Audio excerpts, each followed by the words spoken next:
ഞാനാരെ ഭയപ്പെടും എന്റെ വിശ്വാസ ജീവിതത്തിൽ, ഞാനാരെ ഭയപ്പെടും എന്റെ വിശ്വാസ ജീവിതത്തിൽ.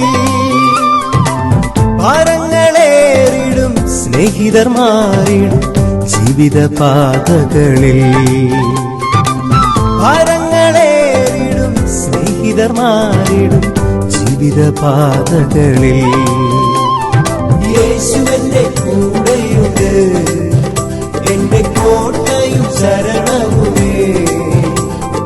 യേശുവിന്റെ കൂടെയുണ്ട്, എന്റെ കോട്ടയും ശരണവുമേ. ഒരു സൈന്യമെന്റെ നേരെ പടയമിറങ്ങിയാൽ ഞാൻ ഭയപ്പെടില്ല. ഒരു സൈന്യമെന്റെ നേരെ പടയമിറങ്ങിയാൽ ഞാൻ ഭയപ്പെടില്ല. ഒരു നിമിഷം പ്രാർത്ഥിക്കാം. കാരുണ്യവാനായ ദൈവമേ, സ്വർഗീയ പിതാവേ, അവിടുത്തെ തിരുനാമം വാഴ്ത്തപ്പെടുമാറാകട്ടെ. ഈ വിശുദ്ധമായ നോമ്പുകാലത്ത് അവിടുത്തെ സന്നിധിയിലായിരിക്കുവാൻ ഞങ്ങൾക്ക് നൽകിയ ഈ വിലയേറിയ സന്ദർഭത്തിനായി ഞങ്ങൾ അങ്ങേക്ക് സ്തോത്രം പറയുന്നു. കർത്താവെ, അനുതാപത്തിന്റെയും പ്രായശ്ചിത്തത്തിന്റെയും ഈ നാളുകളിൽ ഞങ്ങളുടെ ഹൃദയങ്ങളെ അവിടുത്തെ വചനത്താൽ കഴുകി വെടിപ്പാക്കണമേ. വചനം പറയുവാൻ അടിയനെയും കേൾവിക്കാരായ ഞങ്ങളുടെ പ്രിയപ്പെട്ട മക്കളെയും ഒരുപോലെ ശക്തീകരിക്കണമേ. കുറിയനക്കാരനായ ശീമോനെ പോലെ അവിചാരിതമായി ഞങ്ങളുടെ മേൽ വന്നു ചേരുന്ന ജീവിതഭാരങ്ങളെയും കുരിശുകളെയും പരാതി കൂടാതെ ഏറ്റെടുക്കുവാനും അവയിലൂടെ അങ്ങയോട് കൂടുതൽ അടുക്കുവാനും ഞങ്ങളെ സഹായിക്കണമേ എന്ന് പ്രാർത്ഥിക്കുന്നു. ഞങ്ങളുടെ ചിന്തകളെയും വാക്കുകളെയും അങ്ങേക്ക് പ്രസാദകരമായിരിക്കട്ടെ. സകല മാനവും മഹത്വവും അങ്ങേക്ക് തന്നെ സമർപ്പിക്കുന്നു. യേശു ക്രിസ്തുവിന്റെ നിസ്തുല്യ നാമത്തിൽ ചോദിക്കുമ്പോൾ പ്രാർത്ഥന കേൾക്കണമേ. ആമീൻ. അല്പനേര ചിന്തയ്ക്കായി എടുത്തിരിക്കുന്ന വേദഭാഗം മത്തായി എഴുതിയ സുവിശേഷം 27-ാം അധ്യായം അതിന്റെ 32-ാമത്തെ വാക്യം. അവർ പോകുമ്പോൾ ഷീമോൻ എന്നു പേരുള്ള കുറേനക്കാരനെ കണ്ടു, അവന്റെ ക്രൂശ് ചുമപ്പാൻ നിർബന്ധിച്ചു. നമ്മുടെ ജീവിതത്തിൽ പലപ്പോഴും നാം ആഗ്രഹിക്കാത്ത പല കാര്യങ്ങളും സംഭവിക്കാറുണ്ട്. പ്രശസ്ത അമേരിക്കൻ കലാകാരൻ ആൻഡി വോൾഹോൾ ഒരിക്കൽ പറഞ്ഞു, ഭാവിയിൽ എല്ലാവർക്കും തങ്ങളുടെ ജീവിതത്തിൽ ഒരു 15 മിനിറ്റ് പ്രശസ്തി ലഭിക്കും.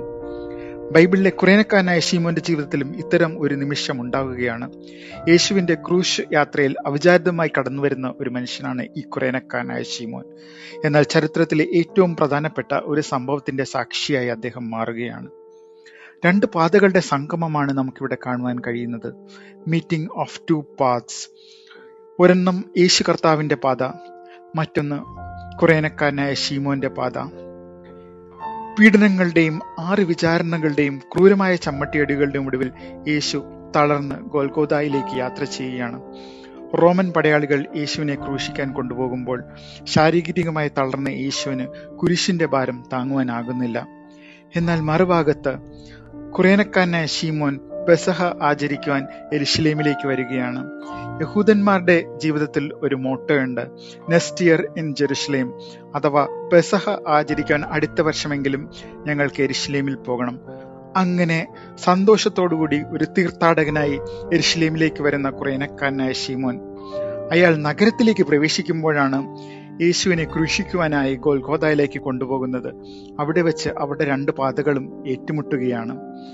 എന്നാൽ റോമൻ പടയാളികൾ കുറേനക്കാരനായ ശീമോനെ യേശുവിന്റെ ക്രൂശ് ചുമപ്പുവാൻ നിർബന്ധിക്കുന്നു.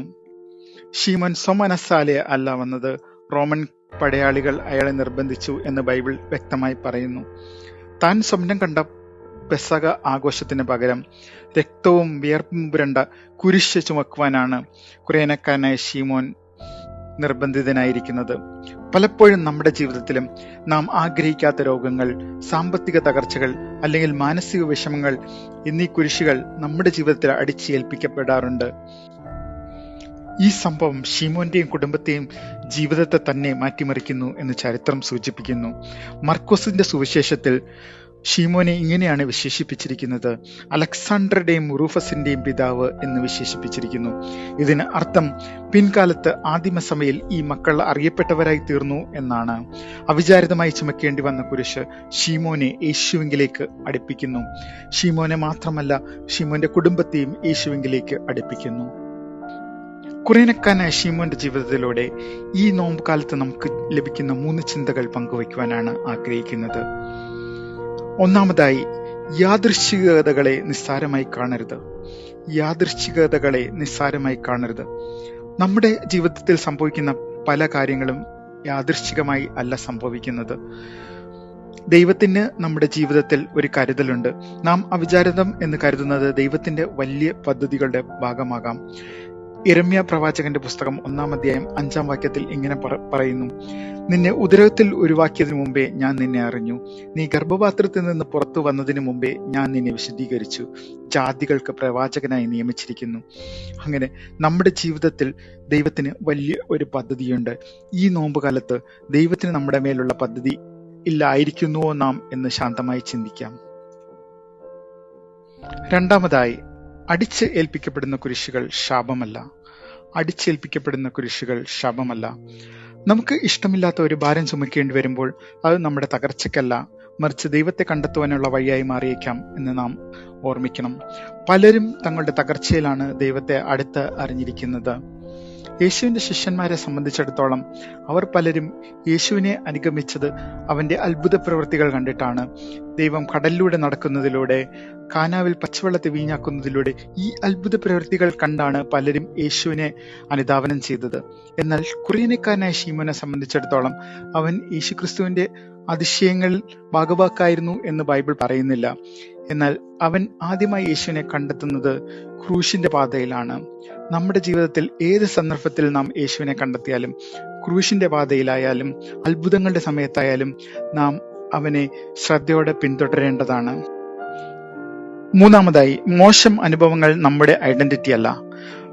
മോശം അനുഭവങ്ങൾ നമ്മുടെ ഐഡന്റിറ്റി അല്ല. ശീമോൻ ഒരു പീഡിപ്പിക്കപ്പെട്ടവൻ എന്നതിലുപരി ക്രിസ്തുവിന്റെ കുരിശിൽ വഹിച്ചവൻ എന്നാണ് ലോകം അറിയുന്നത്. നമ്മുടെ പ്രശ്നങ്ങൾ എന്തൊക്കെ തന്നെയായാലും, നാം എത്ര കടഭാരങ്ങളിലൂടെ കടന്നുപോയാലും, ഏത് രോഗാവസ്ഥയിലൂടെ കടന്നുപോയാലും, നമ്മുടെ ഐഡന്റിറ്റി അല്ല ആ പ്രശ്നങ്ങളൊന്നും. ആ പ്രശ്നങ്ങളിലൂടെ കടന്നുപോകുന്ന മറ്റുള്ളവർക്ക് അതൊരു അനുഭവമായി തീരുവാൻ, ഒരു സാക്ഷ്യമായി തീരുവാനാണ് ദൈവം നമ്മെക്കുറിച്ച് ആഗ്രഹിക്കുന്നത്.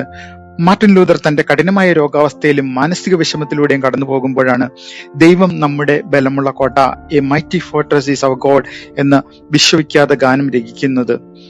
യേശുവിന്റെ കുരിശ് നമ്മുടെ ജീവിതത്തിലെ അവിചാരിതമായ സംഭവങ്ങളെ ദൈവനിയോഗമാക്കി മാറ്റുന്നു. ഇന്ന് നിങ്ങൾ ചുമക്കുന്ന ഭാരം എന്തു തന്നെയായാലും അത് നിങ്ങളെ ദൈവത്തിന്റെ വലിയ സ്നേഹത്തിലേക്കും ലക്ഷ്യത്തിലേക്കും നയിക്കാൻ പ്രാപ്തമാണ് എന്ന് ഞാൻ ഓർമ്മിപ്പിക്കുന്നു. ഈ ചിന്തകളാൽ ദൈവം നമ്മെ അനുഗ്രഹിക്കട്ടെ എന്ന് പ്രാർത്ഥിക്കുന്നു. ആമേൻ.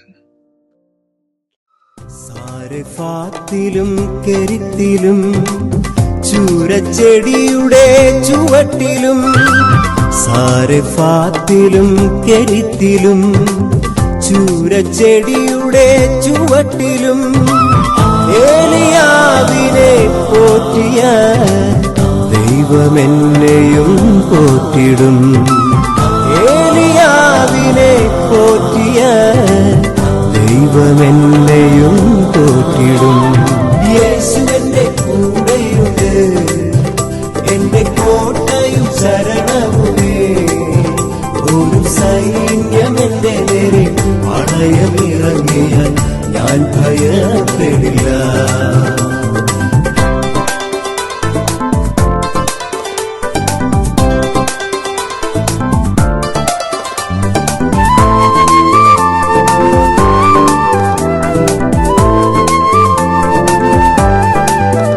കരുതുമെന്നു ഞാൻ കരുതിയ ആരും വന്നില്ല കാണുവാൻ.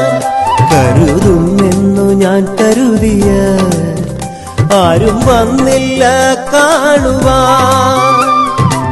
കരഞ്ഞു ഞാൻ എന്റെ ഭാരത്താൽ, അരികിൽ വന്നവൻ സ്നേഹത്താൽ.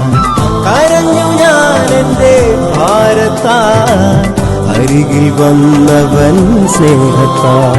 യേശുവിന്റെ കൂടെയുണ്ട്, എന്റെ കോട്ടയും ശരണവുമേ. ഒരു സൈന്യം എന്റെ നേരെ പടയമിറങ്ങിയാൽ ഞാൻ ഭയപ്പെടില്ല.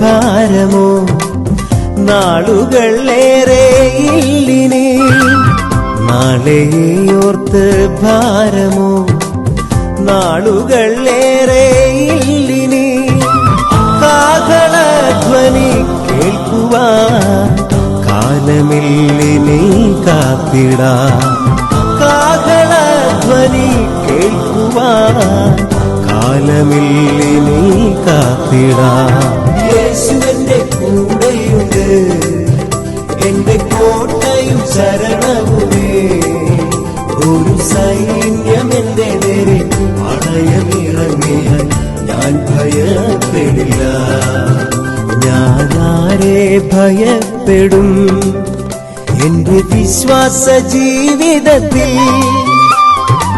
ഭാരങ്ങളേറിടും സ്നേഹിതർ മാറിടും ജീവിത പാതകളിൽ യേശുവിന്റെ കൂടെയുണ്ട് എന്റെ കോട്ടയും ശരണവുമേ ഒരു സൈന്യം എന്റെ നേരെ പടയമിറങ്ങിയാൽ